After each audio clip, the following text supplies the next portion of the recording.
Hello හරිද වැටිද දන්නේ නැහැ මචල්ලා මම මේ කියන්නේ මට මේ දැන් හිතුණා දැන් මේ FB එකේ බලාගෙන ඉද්දි මේ පොඩි දැන් හිතිලා මම මේ වචන දෙකක් කියන්න ආවේ නලින්ද ජයතිස්ස මහත්තයා මේ කියනවා අර කලාවේ බස්සක බේරගත්තු ගැන කියලා එයා කියනවා මේ ආමි එකට යුද්ධ කාලෙට වැඩිය මිෂන් එකක් කිව්වා ඒ කරේ හොඳේ දැන් ඕක අල්ලගෙන දැන් මිනිස්සු ගහනවා කියන්නේ මේ විපක්ෂෙන් ඕකට ගහනවා දැන් වාට දැන් ගහලා තියෙනවා මම දැන් ඒක දැකලා තමයි මේ වචනේ ටික කියන්න ආවේ කට්ටියට මේ ඒකින්ද විපක්ෂෙනු ගහන එක පොඩ්ඩක් නවත්තපල්ලා මොකද දන්නවද බා කොහොම මාත්‍යයකට ගියම පස්සේ ඉතින් මිනිහගේ පොර වෙන්න තමයි හැමෝම මාලිමාව විතර නෙවෙයි හැමෝම විපක්ෂය හැමෝම පොර වෙන්න තමයි වචන දෙන්නේ ඉතින් ඒක එහෙම ආදා මේ හැටිය ඒක හැටි එක ඉතින් නවත්තන්න බෑ.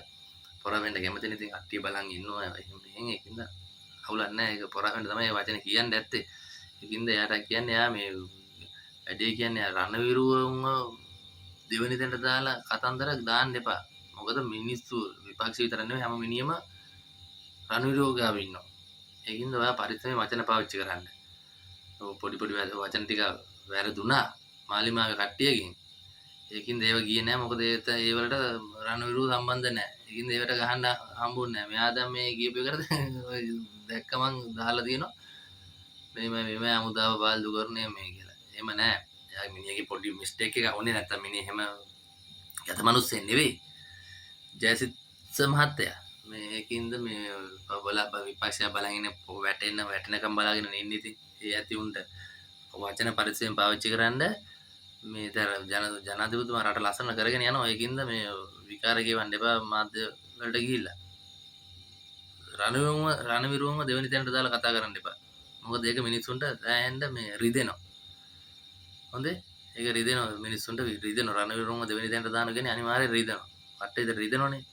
එහෙමනම් ඔයා වනස් ටීවී එක බලන්න වනස් ටීවී YouTube channel එක බලන්න. ඒකේ තියෙන අපේ ගල්ට අයියලා හක් අයියලා පොඩි තුවක්කු අයියලා කට්ටියගේ කතන්දර ටික අහන්න. එතකොට ඔයා ඒ වගේ කතාවක් කියන්නේ නැහැ. මේ රණවිරුවන්ව දෙවෙනි තැනට දාන්නේ නැහැ.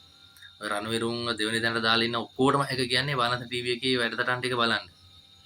මේකින්ද මේ විපක්ෂයට කියන්නේ වහින තලන පොඩි එක නවත්තපල්ලා මේ රට හොඳට යනවා. මේ පැත්තට සපෝට් එකක් දීගෙන දැන් ෂේප් එකේ ඉඳමු. රට හැදෙන්නනේ අපිට ඕනේ. රට හැදෙන්නනේ අපිට ඕනේ. ඒකින්ද මේ විපක්ෂයට කියන්නේ ඉතින් විපක්ෂිනුන්ට කියන්නේ අර කෝලහල දවස්වල ඉතින් අර ගත්තේ මං අම්බානෙට මේ කෝටි ගණන් අරන් තියෙන්නේ. ඔයාලා ඒවට ගහන්නේ නැහැ මේ පොඩි වචනයකට ගහනවා සැරටම. දැන් ඔය තියෙන දැන් ඉස්සරහට එනෝ නේද? මම දැක්කා එම්මින් අදහලා තියෙනවා. කෝටි ගණන් ගහපුන් ඉන්නේ. ඔයාලා ඒ පැත්තට වචනයක් කියන්නේ නැහැ. කේලියම කේලිය මං ඉතින් කේලියද කොහෙද වැඩිම අරන් තියෙන්නේ. අරන් තියෙන ලක්ෂ 950 ගාණක්. මේවට ගහපල්ලා බලන්න. මේ මිනිහගේ පොඩි වචනයකට ගහන්න නැතුව. එහෙනම් හැමෝටම ජය වේවා සුබ වේවා පරිස්සමෙන් ඉඳපල්ලා. හොඳේ හැමෝටම ආදරේ. හොඳේ විපක්ෂ කියලා නෙවෙයි හැමෝටම ආදරේ.